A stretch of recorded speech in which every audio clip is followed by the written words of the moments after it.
This video was chosen by my beautiful members over at Coffee.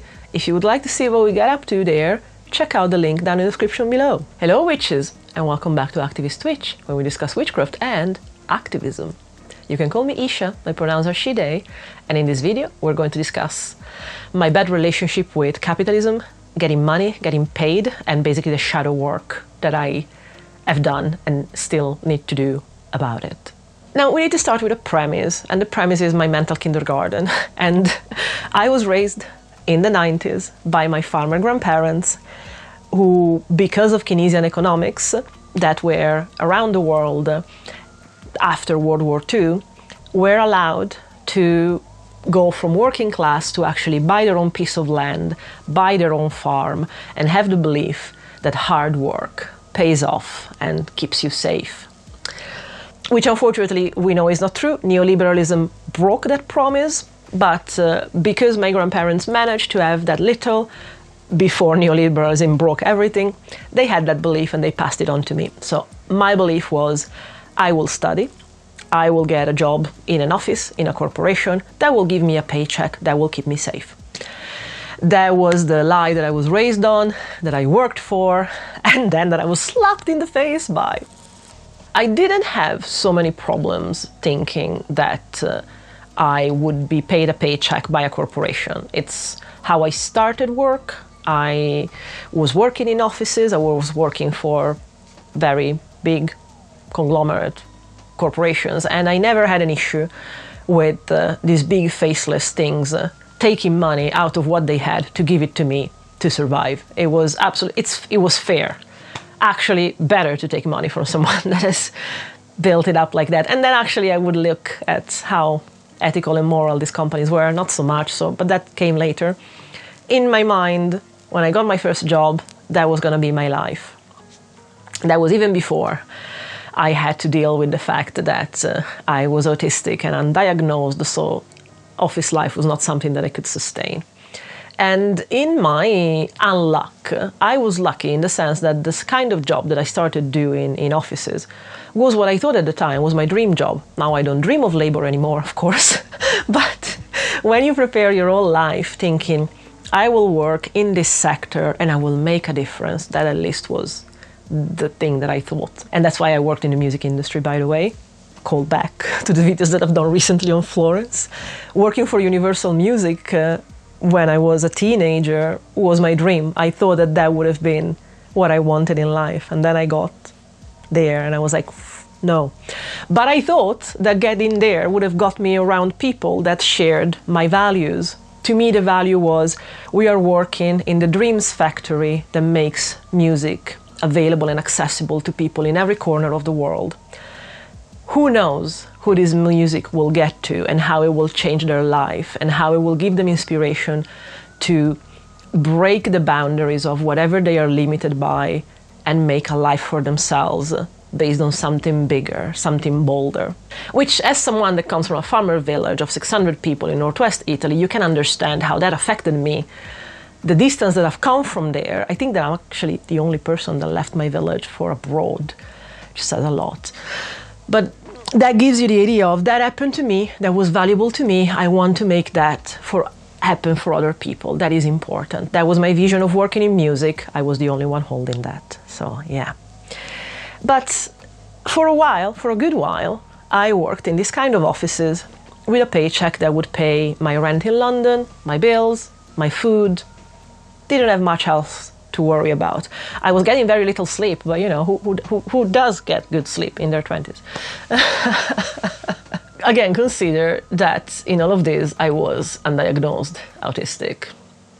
And something started to tell me that wasn't right because I couldn't sustain even my dream job on a 5 days a week basis. Every month or couple of months, I needed to take a week off to just decompress in my room, doing nothing, talking to no one. I don't think that that's how people spend their holiday days. So that should have suggested to me already that there was something to look into, but I wouldn't get diagnosed for another like 13 years or so. No, I genuinely just believed that I failed at that I couldn't sustain it, that I was lazy, like all that kind of stuff that, you know, society tells you. And I remember the people around me the few friends that I had made in these corporations being very judgmental of benefits. So when I was made redundant at some point, I went to work in another company. I went back to school to get a master. And after that, I had trouble finding a job. And a friend of mine that used to work with me in these corporations told me that there is a benefit system. I didn't know about it. The ignorance, right? I didn't know about it, but he was very adamant, but that's not something we do. Like, ask help to your family, but you don't do that. So I think that very much impacted my vision of what is acceptable and what you should do. And the kind of way that work is supposed to bring dignity to your life, and therefore why your life is valuable only in terms of productivity. And the idea that what do you have to talk for yourself and your achievements, which is usually always just about career. At most, for women, it can be about having children on top of that, which is another issue that we talked before, patriarchy. But yeah, usually you are expected, you get at 30, you get at 35, and you're well, what do you do? How far have you gone into the corporate ladder? Like, what do you have to speak for yourself? And when I realized that I have fuck all to speak for me, because I stopped in my 20s doing that kind of thing, and then, I had my health issues, I had my breakdowns, and then I was like, what do I have to speak for me? I had a very dark period, especially after moving to Cardiff, where even being a freelancer and sustaining my family with that, I just felt like I was a joke, because I couldn't bring titles, experience. I couldn't bring other people guaranteeing for me, because they had worked with me, like the idea again of working in an office, working in a place, and having a corporation pay you. That was value. And if I wasn't doing it that way, I was scrambling around, but I wasn't proper. I wasn't a proper person. So that is the premise. Then I started to understand more about the framework that we work within. I started to understand the ableism. I started to understand the classism. When I started to answer in diversity forms that you have to fill in jobs.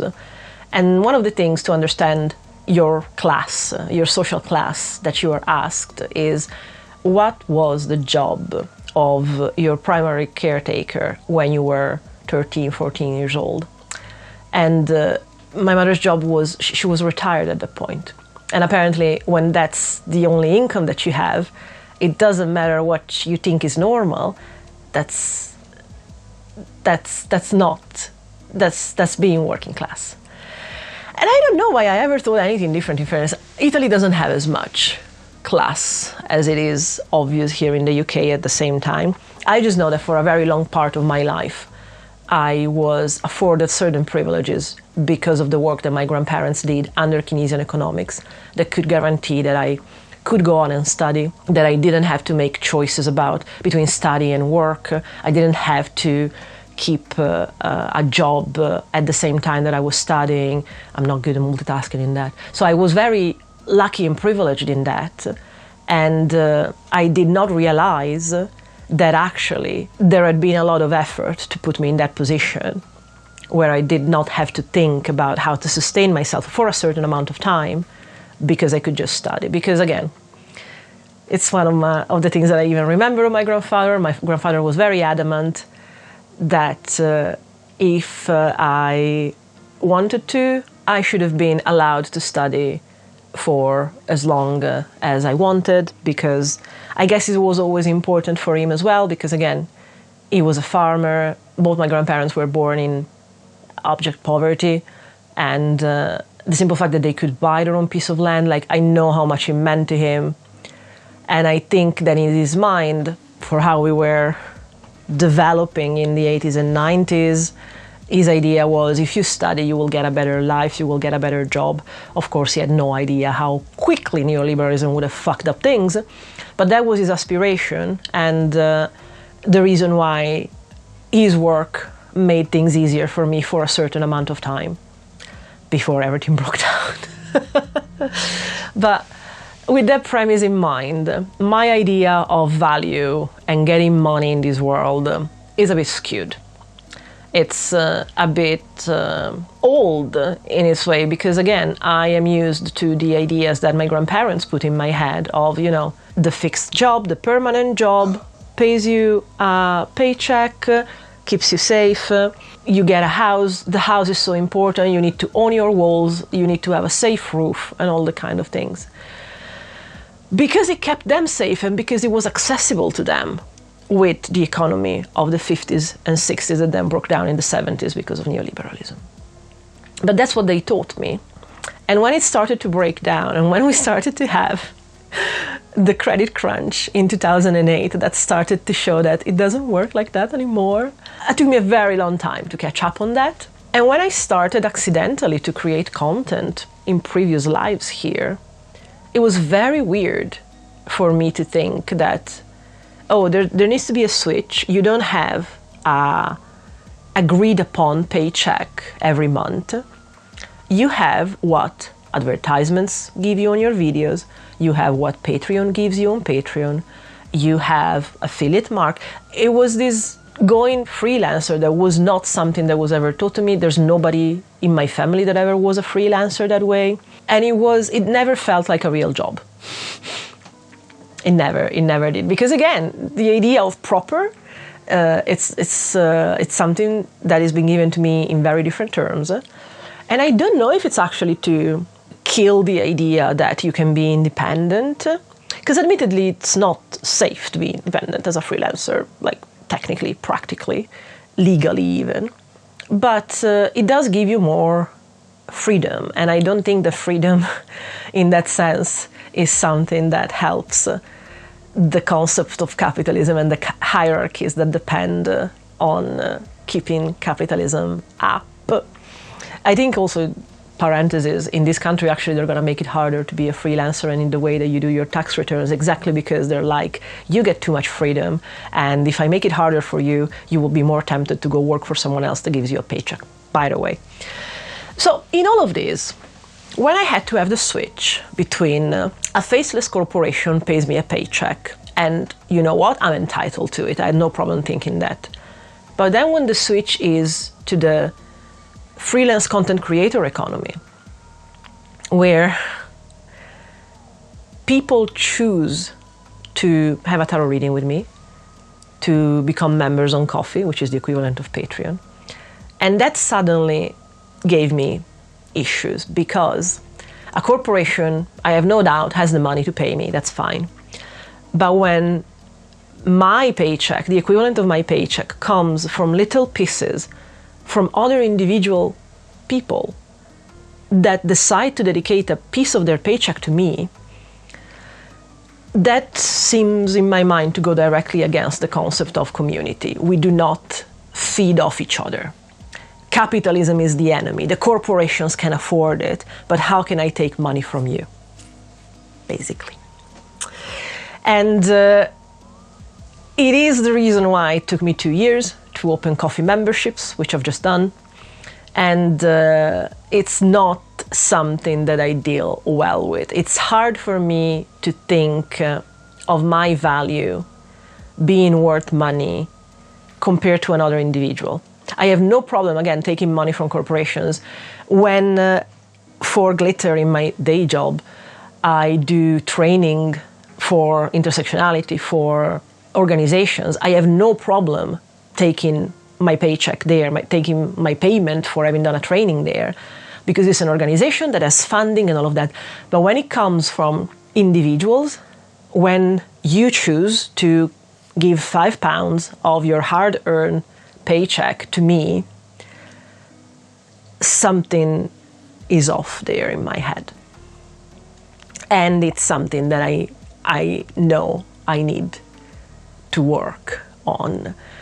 My concern though, in the working on that, is that all the examples that I've seen of doing shadow work related to money are all derivations of EST, which we talked about in the Solitary Witches video essay that Raven did, which basically are applying neoliberal individualism to personal value, where selfishness does not exist and you are entitled to everything, even when it means taking it away from other people. And by all means, I'm not taking away anything from any individuals, like everybody that comes to Avatar reading with me or decides to join the memberships on Coffee do so of their own free will.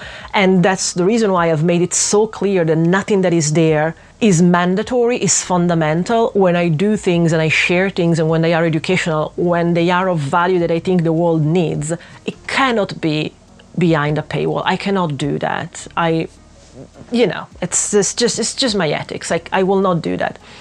But at the same time, I live in a country that is probably one with the highest rents in the world, because they so unnaturally inflated the value of property and real estate here in the UK that rents are one of the highest that there are, I think, in the world. And I have to live within this system. The reason why I opened Coffee memberships is that after 2 months of doing our regular grocery shopping at Lidl, which is thankfully one of the cheapest grocery stores that you get in the UK, I was like, why is it harder to get to the end of the month? Why do I have to actually be more mindful now the last week? What's happened? And suddenly I had to realize that 40p here, 20p there, all the standard items of food that we buy had increased enough that it was harder to get to the end of the month with the same amount of budget that we usually allocated to groceries. And that made me realize, okay, this is what I do. I don't want to take the fundamental value of what I do away or put it behind a paywall, the video essays. But if there are little things that I can give as an extra, a Discord community, voting for what kind of video to make, you know what, I can do that, and I do need the money to survive. And it's something that, I wouldn't have an issue if I was getting paid by a corporation, because I think there's also a legitimacy there that, again, comes from the idea of capitalism, that's what gives you legitimacy as a professional. How are you a professional? Because company X, Y, and Z pays you for your work. Your work is valuable if something as legitimate as a corporation pays you. But if you're doing it out of your talent, art, of whoever decides to give you money, you're not much better than someone that is on a corner of a street with their hat out asking people for charity. That's the very wrong way that capitalism has given us the vision of how to value ourselves and our work. Which, by the way, reminds me that the best definition and understanding of the differences between charity and mutual aid is an essay that Imogen from Saplintaro wrote, which I will send you to. I'll put a link down in the description below, because that taught me the difference. And I am ashamed to admit the vision that I had of charity was that bad because exactly of what capitalism had told me I needed to value myself upon. And the entire reason why homelessness is allowed to exist, why there's such a disequality in class here in the UK, why people even with 2 or 3 jobs cannot afford enough of their life and need to be on benefits on top of it, and you need to look down on them and you need to have the idea that they are lazy. It's because that is the threat that capitalism holds against each and every one of us. You need to look down on these people, because if you don't work hard enough, you will be one of them and we will look down on you. We need homeless people to be a threat for everybody else to work. And that's why we need to be told everywhere in media, in society, that that's bad. That's a bad choice you've made. You don't have enough ability, you don't have enough willpower. Nobody ends up there. Which is not true. Like, actually, here in the UK, we had a TV show on Channel 5 where it put, I think, rich kids, like Cambridge and Oxford kids for 5 days living as a homeless person. Everybody started saying, I could get myself out of homelessness like that. They are all lazy fucks. There's not one of these little rich fuckers that doesn't get to the end of the 5 days completely broken and shocked, understanding, no, the system will not allow you to get out of this.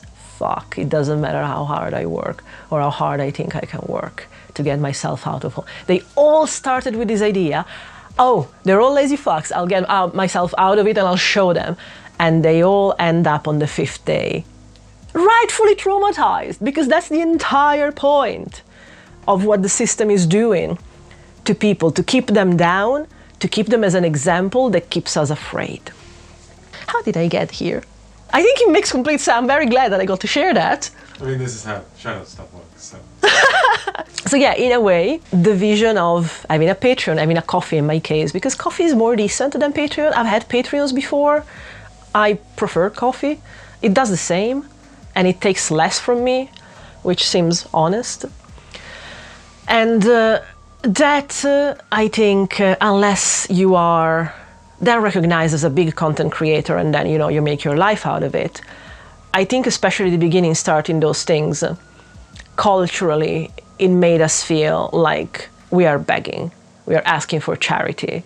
And that is so codified to be a bad thing that it's why I have trouble putting a value on what I do.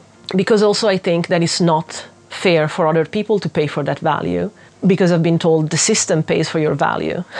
But I completely understand why the system would not pay for my value when the entire value of what I do is actually giving people instruments and understandings to break down the system.